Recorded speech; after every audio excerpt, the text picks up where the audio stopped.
लालची पूरी भाजी वाला।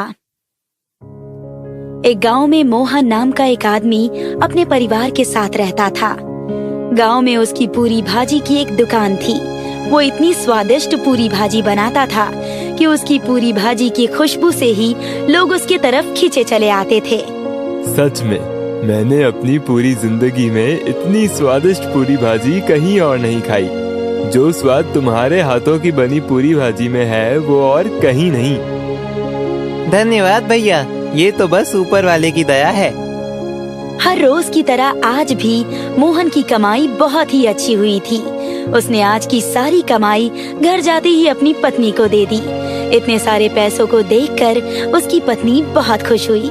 लेकिन उसकी पत्नी ने देखा कि मोहन कुछ परेशान है, इसलिए उसने मोहन से पूछा, आप इतने परेशान क्यों हैं जी? क्या बात है? सब ठीक तो है ना? कुछ ठीक नहीं है विमला। मैं पूरे दिन पूरी भाजी बेचने के लिए इतनी मेहनत करता हूँ और शाम तक बस ये थोड़े बहुत पैसे ही कमा पाता हूँ। अगर ऐसा ही चलता रहा तो हम कभी भी अमीर नहीं बन पाएंगे। ये कैसी बातें कर रहे हैं? लोग आपके हाथ की पूरी भाजी खाने दूर दूर से आते हैं। आपकी आमदनी इतनी अच्छी होती है और भगवान का दिया सब कुछ तो है हमारे पास। रहने को घर है, खाने को पेट भर खाना है, पहनने को कपड़े हैं, और भला हमें क्या चाहिए? तुम बहुत भोली हो विमला। आज के समय में इतने पैसों में क्या होता है? पिछले कुछ समय में इतनी महंगाई हो गई है, लेकिन खाने का अगर जरा सा दाम बढ़ा दो तो लोग दुकान पर आना ही बंद कर देते हैं। लेकिन उसके बाद भी आप दिन के 2000 रुपए की बचत करते हैं। महीने के 50 से 60 हजार रुपए की बचत करने के बाद भी आपके मन में पैसों का लालच आ रहा है जी। छोड़ो, तुम नहीं समझोगी। जब घी सीधी उंगली से नहीं निकलता तो उंगली टेढ़ी करनी पड़ती है। मतलब? कुछ नहीं, तुम सो जाओ।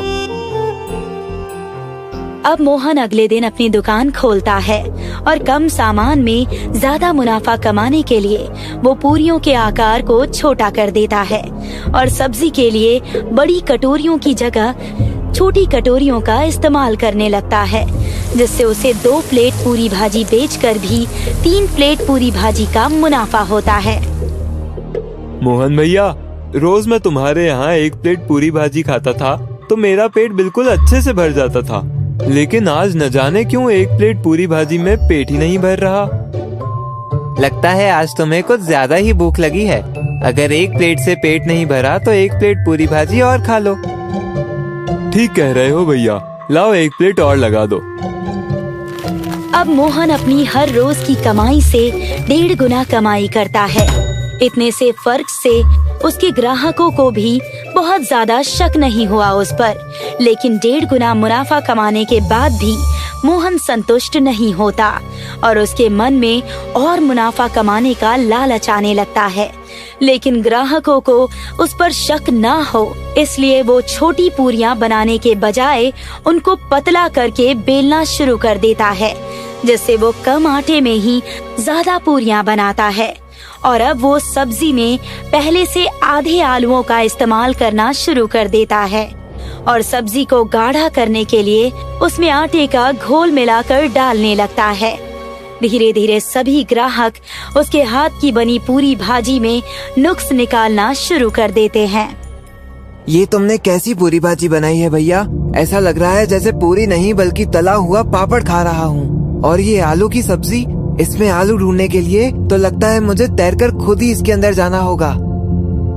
सच में भैया, तुम्हारे हाथ की पूरी भाजी खाने के लिए लोग पहले दूर दूर से आया करते थे, लेकिन अब तो तुम्हारे हाथ की पूरी भाजी में कोई स्वाद ही नहीं आता। इससे अच्छा तो हम अपने घर पर ही पूरी भाजी बनाकर खा लें। ये तुम कैसी बातें कर रहे हो भैया? कल भी मेरी पूरी भाजी में ऐसा ही स्वाद था और आज भी मेरी पूरी भाजी में वैसा ही स्वाद है। धीरे धीरे मोहन की दुकान पर ग्राहकों की भीड़ कम होने लगी।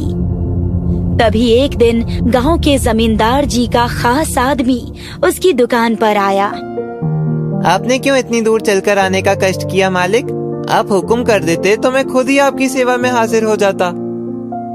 मोहन, हमने दूर दूर के गांव में तेरे हाथ की पूरी भाजी के चर्चे सुने हैं। लोग तो कहते हैं कि जो एक बार तेरे हाथ की पूरी भाजी खा ले तो अपनी उंगलियां चाट जाता है। जमींदार जी के पोते के मुंडन पर उन्होंने पूरे गांव को न्योता दिया है और वो चाहते हैं कि सभी गांव वालों के लिए खाना तुम ही बनाओ। इसलिए मैं ये एडवांस पैसे लाया हूँ।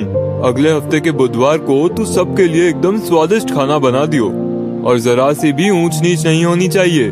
जमींदार साहब की इज्जत का सवाल है।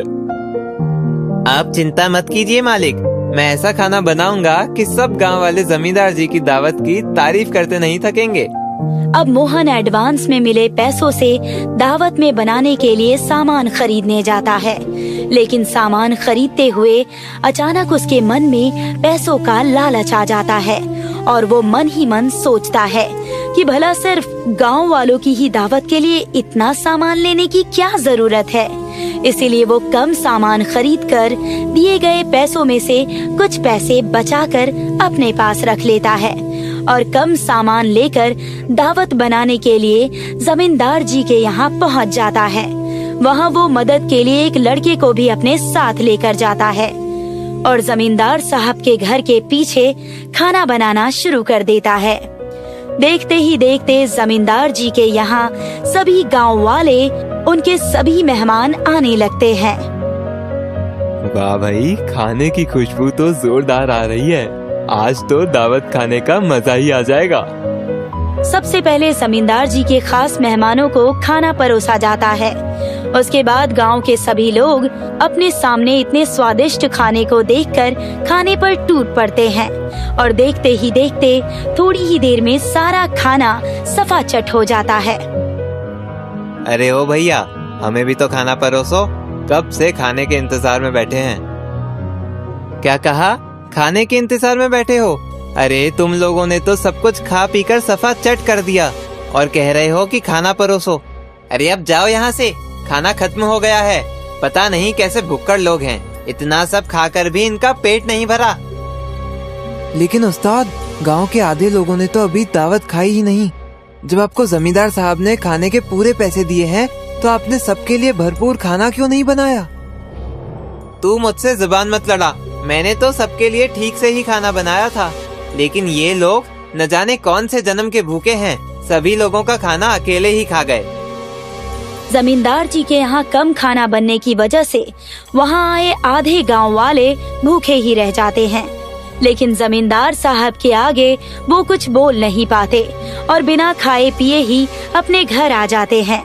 अगले कुछ दिनों तक पूरे गांव में यही बात चलती रहती है कि तभी जमींदार जी का खास आदमी किसी काम के लिए गांव में आता है और लोगों को ये बातें करते हुए सुन लेता है। अरे भैया, हमने तो सुना था जमींदार जी का दिल बहुत बड़ा है, बहुत ही बड़े आदमी हैं। अरे काहे के बड़े आदमी, गांव वालों को एक दावत तो ठीक से दे नहीं पाए। अगर उन्हें ऐसा ही करना था तो दावत देने की भला जरूरत ही क्या थी? आधा गांव उनके यहाँ से भूखा लौटा है। और नहीं तो क्या भैया, इससे अच्छा तो दावत में बुलाते ही नहीं। उन लोगों की बातें सुनकर जमींदार जी के खास आदमी को कुछ समझ नहीं आता और वो उन लोगों से पूछते हुए कहता है, ये सब आप क्या कह रहे हैं भैया? आपको जमींदार जी की दावत में खाना नहीं मिला? अरे भैया, खाने का एक निवाला तक नहीं मिला। उस आदमी की बात सुनकर जमींदार जी के खास आदमी को मोहन पर शक होता है और वो उससे बात करने सीधे उसके दुकान पर जाता है। ये सब मैं क्या सुन रहा हूँ मोहन? ये गांव वाले जमींदार जी के बारे में ये सब क्या बोल रहे हैं? आप क्या कह रहे हैं मालिक? मैं कुछ समझा नहीं। तुम मुझे ये बताओ कि जब मैंने तुम्हें सभी गांव वालों की दावत के लिए सामान के पूरे पैसे दिए थे तो दावत में आधे गांव वाले भूखे कैसे रह गए? उसकी बात सुनकर मोहन थोड़ा घबरा जाता है, लेकिन वो बहाना बनाते हुए कहता है, मालिक, आप नहीं जानते ये गांव वाले कितने बड़े भुक्कड़ हैं। मैंने तो सब लोगों के लिए भरपेट खाना ही बनाया था, लेकिन उस सारे खाने को लोग कब चट कर गए मुझे पता ही नहीं चला। एक एक आदमी ने दावत में 4-4 बार खाना खाया है। तो आप ही बताइए मालिक, इसमें भला मेरी क्या गलती है? ये लोग तो खाने को देखकर उस पर ऐसे झपट पड़े जैसे जिंदगी में पहले कभी इन्होंने खाना देखा ही ना हो। मोहन की बात सुनकर उस आदमी को उसकी बात पर यकीन हो जाता है और वो बिना कुछ कहे ही उसकी दुकान से चला जाता है। तभी मोहन के दुकान पर काम करने वाला छोटू उससे दावत वाले दिन के काम के पैसे मांगने आता है। मालिक, उस दिन दावत में मैंने जो काम किया था, आप मुझे उसके पैसे दे दीजिए। मुझे आज मेरी माँ की दवाइयाँ लेकर जानी है। आप मुझे मेरे पैसे दे देंगे तो बड़ी मेहरबानी होगी। क्या कहा? दावत में काम करने के पैसे? मेरी बात ध्यान से सुन ले। तेरी तनख्वाह के अलावा तुझे एक फूटी कौड़ी भी नहीं मिलेगी। एक तो पूरे दिन यहाँ एक काम नहीं करता, ऊपर से दावत के पैसे मांग रहा है। मालिक, मैंने रात भर रुककर आपके साथ सारा काम किया था। आपको मुझे मेरे पैसे तो देने ही होंगे। तुझे एक बार बोला तो समझ नहीं आता क्या? एक पैसा भी नहीं मिलेगा तुझे। निकल जा यहाँ से। मोहन के ऐसे बर्ताव से छोटू को बहुत बुरा लगता है और वो गुस्से में जमींदार के खास आदमी के पास जाकर उसे मोहन की सभी करतूतों के बारे में बता देता है। अच्छा, तो ये बात है। लगता है मोहन के सर पर पैसों का लालच कुछ ज्यादा ही सवार हो गया है। तुम चिंता मत करो, तुम्हें तुम्हारे हक के पैसे जरूर मिलेंगे और उसे उसके किए का हर्जाना भी जरूर भरना पड़ेगा। जमींदार जी का आदमी छोटू को लेकर अब मोहन की दुकान पर जाता है। छोटू और उस आदमी को एक साथ देखकर मोहन के होश उड़ जाते हैं।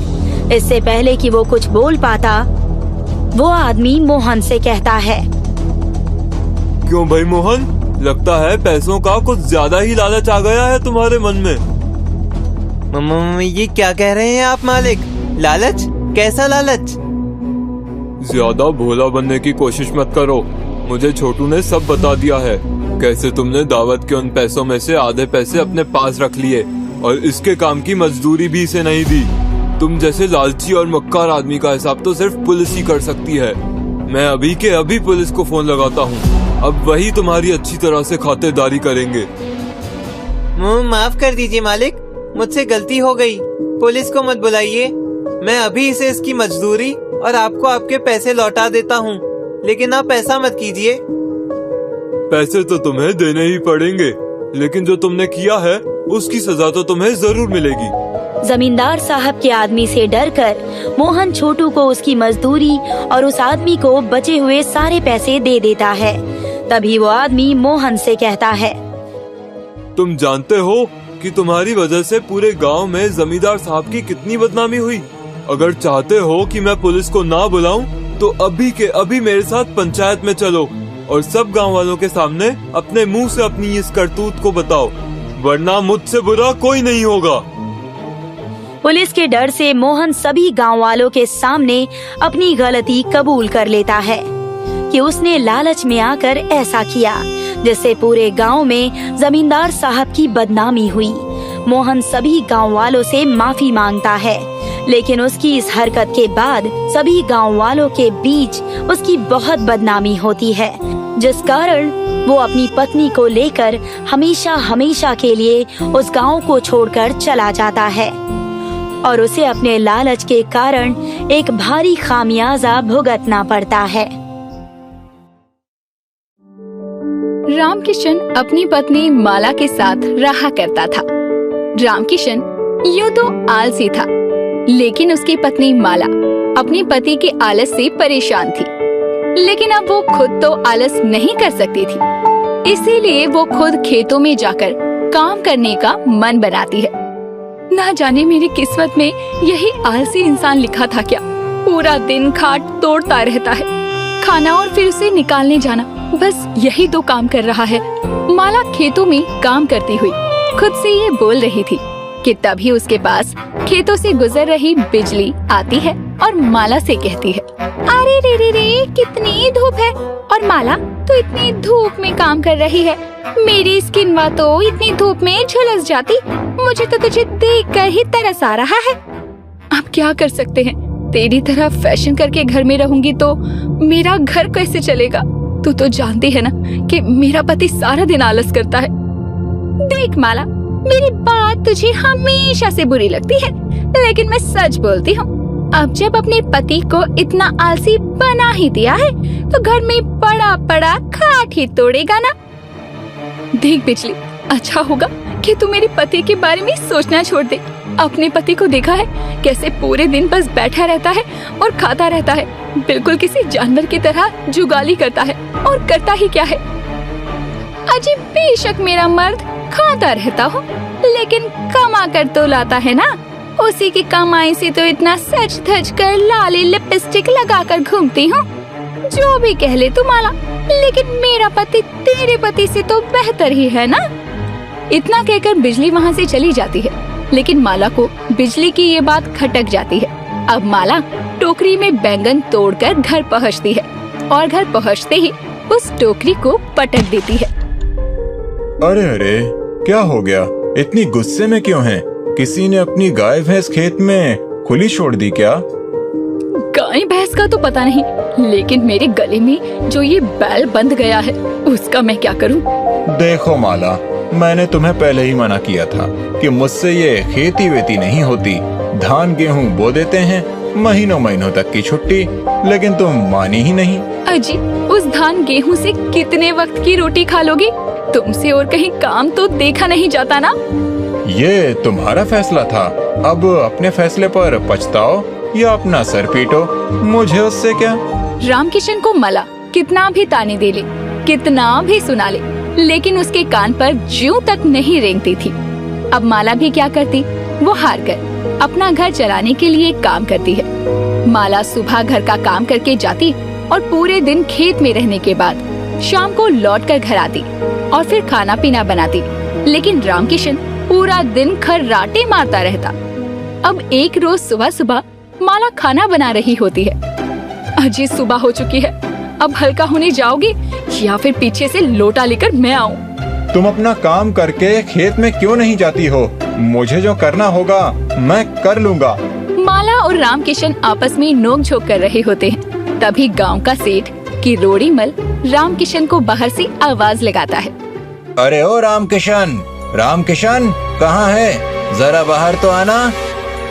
अरे बाप रे, आ गया कर्जदार। जाओ देखो, अब सुबह सुबह जलील होगी तुम। माला जैसे ही बाहर जाती है, सेठ किरोड़ीमल माला को देखकर कहता है, अरे अरे, रामकिशन नहीं है क्या? मैं तो कर्ज के पैसे लेने आया हूँ। अब तो कर्ज के पैसे भी इतने हो गए हैं कि तुम ब्याज भी चुकाने लायक नहीं रहे हो। सेठ जी, जल्दी आपकी पाई पाई चुका दूंगी, बस जो सोच रखा है वो पूरा हो जाए। सोच कर तो तुम दोनों ने ये भी रखा था कि गांव में अपनी इस छोटी सी झोपड़ी की जगह महल बनाओगे, लेकिन वो सपना है, कभी पूरा नहीं हो सकता। मैं 15 दिन की मोहलत देता हूँ, मुझे अपने ब्याज के पैसे तो चाहिए ही चाहिए।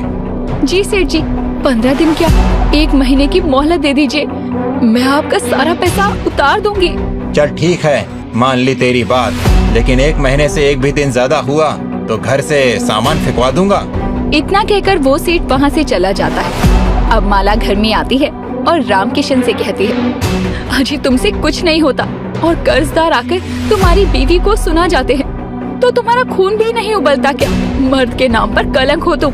ये लो मेरी चूड़ियाँ और पहन लो। तो मैं कहाँ था? सब्जी की खेती करने के लिए अब तुम्हें टमाटर की खेती करने का भूत सवार है। करो जो दिल में आए, मुझे मत कहना खेत में जाने के लिए। मेरा बस चले तो तुम्हें कब का छोड़ कर चली जाऊं, लेकिन शादी के वो 7 बंधन, वो कस्में, वो वादे मुझे जाने ही नहीं देते। हाँ हाँ, अच्छी बात है, वही याद रखो। अगर तुम चली जाओगी तो मेरे खाने पर भी आफत हो जाएगी। अब माला गुस्से में खेतों की तरफ चली जाती है।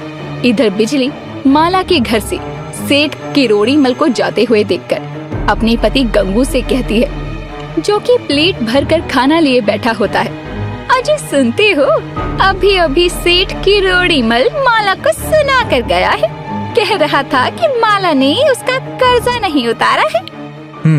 हाँ, अजी मैं आपसे बातें कर रही हूँ और आप हैं कि सिर्फ खाने में लगी हैं। अरे बिजली, वापस करो मेरी प्लेट, मुझे जोरों की भूख लगी है। और अगर माला भाभी ने कर्ज लिया ही है तो क्या तुम चाहती हो वो कर्ज मैं चुकता करूं? अरे वो सेठ किरोड़ीमल तो ना जाने माला को क्या क्या कह रहा था। मुझे तो उसकी गंदी नजर भी बिल्कुल पसंद नहीं है। अब बस भी करो बिजली, कितना मिर्च मसाला लगाकर बताओगी? बेचारे से तो चश्मा भी नहीं संभाला जाता, वो माला भाभी को क्या देखेगा? बिजली की हर बात को बढ़ा चढ़ाकर बोलने की आदत थी और जब वो माला के घर सेठ किरोड़ीमल को देखती है तो उसमें भी 2-4 बातें लगाकर सबको बताती है। लेकिन इधर माला जिस वजह से कर्ज में डूबी हुई थी, उसे आगे बढ़ाने के काम में लगी हुई थी। मैंने खेतों में टमाटर के पौधे तो लगा दिए हैं, बस अब फसल अच्छी हो जाए, फिर देखना मैं इन गांव वालों को बताती हूँ और सबसे पहले तो अपने निकम्मे निठल्ले आलसी पति को बताऊंगी।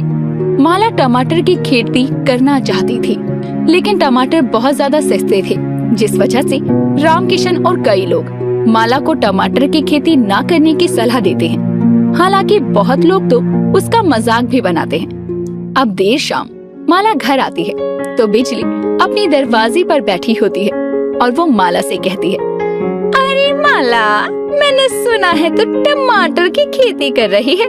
बैंगन से अच्छे खासे पैसे तो कमा रही थी, फिर 10 रुपए किलो टमाटर की फसल क्यों लगा दी? मेरा मन कर गया टमाटर की खेती करने का। वो क्या है ना, मुझे टमाटर की चटनी बहुत पसंद है और मैं उसे अपने चेहरे पर मल मल कर तेरी तरह गोरी हो जाऊंगी और लाली लिपस्टिक नहीं लगानी पड़ेगी, इसीलिए लगाई है। चलो अच्छा है, इसी बहाने मुझे टमाटर तो नहीं खरीदने पड़ेंगे। अब पड़ोसी होने के नाते रोज 1-2 किलो टमाटर तो मिल जाएंगे ना, और तेरे चेहरे पे रंगत आ जाए तो मुझे 2-4 टमाटर अपने चेहरे पर मलने को भी दे दियो। सोचना भी मत, 1 किलो टमाटर क्या, मैं तुझे 1 टमाटर ना दूं, और 1 किलो टमाटर से तेरे गंगू का क्या होगा? उसके लिए तो पूरे टमाटर से भरा हुआ ट्रक भी कम पड़ेगा। माला टमाटर की खेती तो कर लेती है, लेकिन टमाटर सस्ते होते हैं। हर कोई माला का मजाक बना रहा था। इधर कुछ ही समय बाद माला की फसल बहुत अच्छी होती है, जिससे पहले बार में ही माला की अच्छी खासी कमाई हो जाती है। अरे देखो देखो, मेरी मेहनत रंग लाई। अब तो सेठ का सारा कर्जा चुका दूंगी और एक सुंदर सा घर बनवाऊंगी, जिसमें सिर्फ मैं और मैं रहूंगी। तुम्हें उस घर में आने की कोई जरूरत नहीं है। क्या बात है, तुमने तो कमाल कर दिया। वैसे इसमें से थोड़े से पैसे मुझे भी मिल जाते तो मैं तो बस कह रहा था, बाकी मर्जी तुम्हारी। अजी सोचना भी मत, अभी भी वक्त है। भिस्सा छोड़ो और मेरे साथ मेहनत करो, तो इसमें से आधे पैसे तुम्हारे। माला की फसल बहुत अच्छी होती है। गांव वाले भी माला की तरक्की से जलने लगते हैं। माला सेठ की भी सारे पैसे चुका देती है। इतना ही नहीं, पैसे देखकर अच्छे अच्छे की चाल बदल जाती है। ऐसा ही रामकिशन के साथ भी होता है। वो अपना आलसपन और बिस्तर छोड़कर टमाटर के खेत में टमाटर को तोड़ने पहुंचता है। अरे भाई साहब, क्या बात है, पैसे नहीं थे तो टमाटर की खेती में ही पहुंच गए। टमाटर लेने आए हो क्या? अरे नहीं नहीं बिजली भाभी, ऐसी कोई बात नहीं है। वो क्या है ना, बस मैं सोच रहा था थोड़ी मेहनत मैं भी कर लूं। कब तक माला ही खेतों में काम करने आया करेगी? देखिए भाई साहब, मैं तो ठहरी आपकी पड़ोसन और मुझे सब खबर है। वहाँ माला पैसे गिन रही है और आप यहाँ टमाटर तोड़ रहे हैं। कितना फर्क है आप दोनों में। बल्कि पैसे गिनने का काम तो मर्द का होता है और औरत तो बस मेहनत करती है। बात तो बिजली की बिल्कुल सही है, लेकिन वैसे भी आज मेरा पहला दिन है। माला तो खेतों से लगाव रखती है, वो खेतों में जरूर आएगी। ऐसे ही समय बीत रहा था। रामकिशन को माला सुबह उठते ही खेतों में भेज दिया करती और अब रामकिशन ही मंडी जाकर टमाटर बेचकर पैसे लाता और उन सारे पैसों का हिसाब माला रखती। रामकिशन को भी ये सारी चीजें बहुत खटकने लगी। इधर टमाटर के रेट एकदम से गिर जाते हैं। मुझे तो तुम्हें खेत में भेजना ही नहीं चाहिए था, तुम ही पनौती हो जी। जैसे ही खेतों में कदम रखा, लक्ष्मी जी भी नाराज हो गई। माला, मैं बहुत दिनों से देख रहा हूँ, तुम मुझ पर बिल्कुल किसी सेठानी की तरह बर्ताव कर रही हो। मैं तुम्हारा नौकर नहीं, पति हूँ। अभी मेरा दिमाग खराब है। अच्छा होगा कि मुझसे बात ही मत करो, जाओ यहाँ से। रामकिशन खेतों में मेहनत करने लगा था। आलसपन भी उसने छोड़ दिया था, लेकिन उसकी पत्नी की कड़वी बातें सुनकर वो उदास हो जाता है और गांव के बरगद के पेड़ के नीचे जाकर बैठ जाता है। अब राजू कहीं से जा रहा था और वो रामकिशन को देखकर उसके पास आता है। बड़े दिनों बाद नजर आया है रामकिशन। सुना है आजकल तो तू खेतों में भी जाने लगा है, लेकिन कुछ ही समय पहले मैंने ये भी सुना है कि टमाटर के भाव गिर गए हैं। ये सब मेरी बीवी का किया धरा है। वो मुझे नौकर बनाना चाहती है। अब और नहीं, मुझे माला से तलाक चाहिए। अरे रामकिशन, ये तो कैसी बातें कर रहा है। बल्कि माला भाभी तो बहुत समझदार हैं। जब तू पूरे दिन खाट पर पड़ा रहता था तो वो तुझे खाना पानी और खेतों में काम करने भी आया करती थीं। पैसा सबको बदल देता है और पैसे की वजह से उसे घमंड हो गया। टमाटर की खेती करने का फैसला उसका था और जब टमाटर के भाव बढ़े तो उसका अंदाज ही बदल गया। अरे भाई, माला भाभी को अपनी गलती का एहसास हो गया है, उनको माफ कर दो। आखिर गलती तो सबसे होती है ना, क्यों बेकार में इतनी बात बढ़ा रहा है? अरे भाई, जल्दी सब सुलझाओ। मेरे समोसे की चटनी खत्म हो गई है, मुझे चटनी लेने जाना है और मैं ये चटपटा मसाला खाना भी नहीं चाहता। तुम लोग ये जल्दी सब सुलझाओ तो मैं चटनी लेने जाऊं। गंगू, ज्यादा बकवास करी ना बीच में तो तुझे चटनी लगाकर मैं खा जाऊंगा, समझा? और तू भी चुप कर राजू, खुद तो 30 साल का हो गया है, अभी तक शादी नहीं हुई तेरी, मुझे सिखा रहा है क्या करना है क्या नहीं। रामकिशन अब माला के बदले हुए बर्ताव को देखकर ये ठान चुका था कि अब उसे माला के साथ और नहीं रहना है, जिसके बाद अब वो ये फैसला गांव वालों को भी बताना चाहता था। इसीलिए अगले दिन रामकिशन अब गांव में पंचायत बैठाता है, जिसमें गांव के ज्यादातर लोग मौजूद थे। वहां गंगू, बिजली, राजू, माला और भी कई लोग आए हुए थे। जिसके बाद रामकिशन सभी गांव वालों के आगे माला की शिकायत करते हुए कहता है, मुझे माला से तलाक चाहिए, इसीलिए मैंने सभी पंचों को एक साथ बैठाया है। मैंने तुझे कल भी समझाया था और आज भी समझा रहा हूँ, ये जो तू करने जा रहा है वो बहुत गलत है। मुझे मत बता राजू, क्या गलत है क्या नहीं। मैंने माला के साथ जिंदगी काटी है और आगे भी काटने का फैसला किया था, लेकिन माला मेरे साथ खुशी नहीं है। अजी, ये आप क्या कर रहे हैं? आपने एक बार मुझसे पूछना जरूरी तक नहीं समझा कि मैं क्या चाहती हूँ। मुझे आपसे अलग होना है या नहीं, मुझे आपके साथ रहना है या आपसे दूर रहना है। अरे ये सब तो मैं सिर्फ इसीलिए कर रही थी ताकि आपको अकल आ जाए और आप अपना आलस छोड़कर अपने काम पर ध्यान दे। मैं भी तो चाहती हूँ कि मैं सारा दिन घर में आपका इंतजार करूँ और आप मुझे कमा कर ला कर दे, लेकिन आपने तो हमेशा अपने आलस को ही पहले रखा। इसीलिए मैंने जानबूझकर ये सब किया। मानती हूँ मुझ में थोड़ा सा घमंड आ गया था, लेकिन मुझे उसकी इतनी बड़ी सजा मत दीजिए। मुझे आपके साथ रहना है। नहीं माला, टमाटर के भाव के साथ साथ तुम्हारे भाव भी बढ़ गए हैं, मुझे तुम बर्दाश्त ही नहीं हो रही।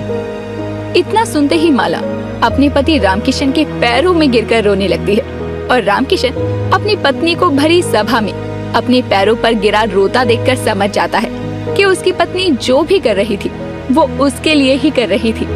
भले ही उसमें थोड़ा सा घमंड आ गया था, लेकिन वो अपने पति से अलग नहीं रह सकती।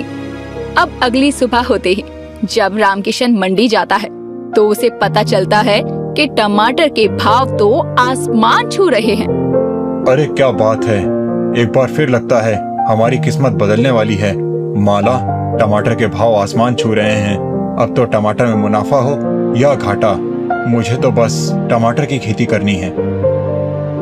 रामकिशन जब घर आता है और अपनी पत्नी को ये बताता है कि टमाटर के भाव एक बार फिर बढ़ गए हैं, तो रातों रात रामकिशन के खेत में बिजली और उसका पति मिलकर टमाटर की चोरियां कर लेते हैं। लेकिन बिजली के पैर का एक पायल और गंगू के हर वक्त खाने की आदत से केले का छिलका वहीं गिर जाता है और खेत में बिजली और गंगू आए थे ये सबूत उन्हें मिल जाता है, जिस वजह से अब बिजली और गंगू को टमाटर की कीमत की दुगनी भरपाई करनी पड़ती है।